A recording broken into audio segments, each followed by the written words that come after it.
Welcome. I am recording this video outdoors today, so there will be absolutely some bird singing, maybe some other external sounds, but I am going to be talking about tools and practices that are very helpful in the moment when it comes to dealing with stress and overwhelm.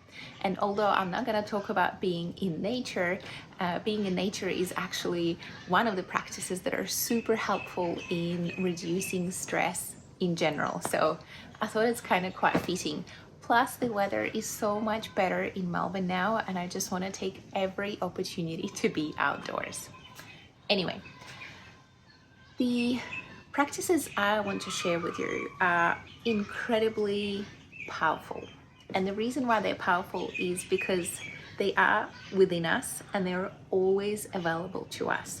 And the reality is that there's always going to be some stressful situations, some overwhelming situations. All of us have different level of tolerance in terms of what triggers us. I personally am someone who is very sensitive, and I've always found it really challenging to cope with life's uncertainties, or even, I don't know, difficult conversations and things like that. And over time, I have learned a lot of practices and tools to become quite centered and calm. And look, what I'm going to share with you today, of course, it's not enough. There's lots of other things that we can be doing to make sure that we're responding to life in a way where we are truly living it and embracing it, and not reacting to it. But the practices and tools that I'll share today are absolutely phenomenal in helping you better respond in the moment. So in those situations when you feel stressed out, you feel triggered, you feel overwhelmed, and it is not genuinely a life-threatening situation, but the one where your body's fight or flight response, which is what our body goes into when we're stressed, is not helpful. So if you're in a situation where you genuinely need to fight or flight, your life is in danger, you need to run or you need to protect yourself, this is not helpful. But in situations where our body feels we're under threat, but actually we are quite safe, potentially it is I don't know, you're stuck in traffic and you're late to a very important meeting, or you're having a very awkward conversation with your boss, you're having an argument with your spouse, you're getting stressed about just things that are happening in your life, I don't know, finances and job security and a bunch of different things. This is what's going to help you. Okay, so the first category of these practices is our breath. Breath is incredibly amazing, and it is the only system in our body that is both completely autonomous, meaning that it happens without us having to think about it. Like right now, I'm talking and I do not need to think about remembering to breathe. Yet at the same time, we can also consciously control it. So now if I want, I can prolong my inhale and my exhale and take control and start to mindfully breathe.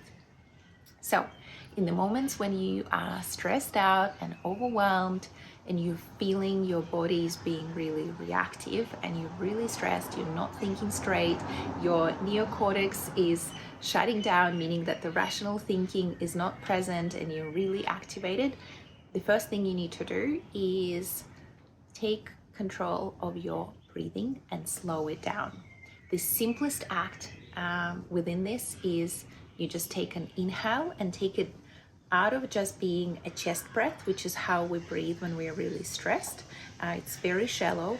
Move it down to your belly and diaphragm. I can never pronounce this word in English, but think of yourself as a balloon and think about expanding outwards. So expanding your rib cage, kind of like if you have a cat or a dog and you watch them breathe, that's sort of how they breathe, they expand to the sides. So instead of the shallow kind of,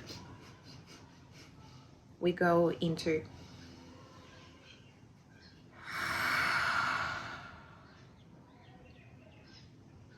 just doing this one breath, I actually already instantly feel calmer. So the two things you need to remember is move your breath out of just being shallow chest breath into deeper into your belly and expand your rib cage. And the second thing is prolong your exhale. So you can count or you don't have to count, it doesn't matter. You can inhale for 4, exhale for 6, as long as you're doing a deeper breath and prolonging your exhale. After a couple of cycles, you'll feel automatically calmer. And the best part about it is you can do it anywhere at any moment. There could be other things going on. You could be in a meeting, whatever, you still can do it, and it's gonna help, I guarantee you. The second practice within this breath category is box breathing. Box breathing is super popular. I've heard somewhere that Navy SEALs are trained for box breathing before their missions. I don't actually know if that's true or not, but box breathing effectively is a breathing technique where you inhale for 4, you hold your breath for 4, you exhale for 4, you hold your breath for 4. So let's try. Hold, 2, 3, 4, exhale, 2, 3, 4, hold, 2, 3, 4. And you can draw this box in your mind as you do this, or even, while you're learning, you can actually do this with your finger, and it really helps you remember the breathing sequence. Super quick and simple. And again, just a few cycles of that is going to be super helpful. The third breath sequence I have learned from Professor Andrew Huberman. I love Huberman Lab videos, so insightful. He actually has a whole video about breathing and how breathing can help you down-regulate your nervous system. And his videos, of course, a lot more scientific and goes a lot more into the science of how it actually works. So if you're interested, Google it and highly recommend it. And this breath sequence is something that they've done quite a few studies on and found that it helps to calm you down really quickly. And it is called a physiological sigh. And the way it works is effectively you take one deep breath and then another small sip of inhale before you take a long exhale. So I'll show this now.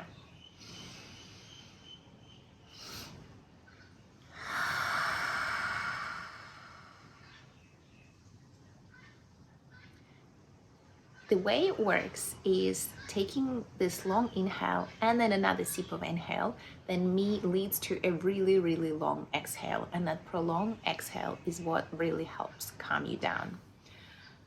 So again, effectively, breathing is something that is always with you, and it is so empowering.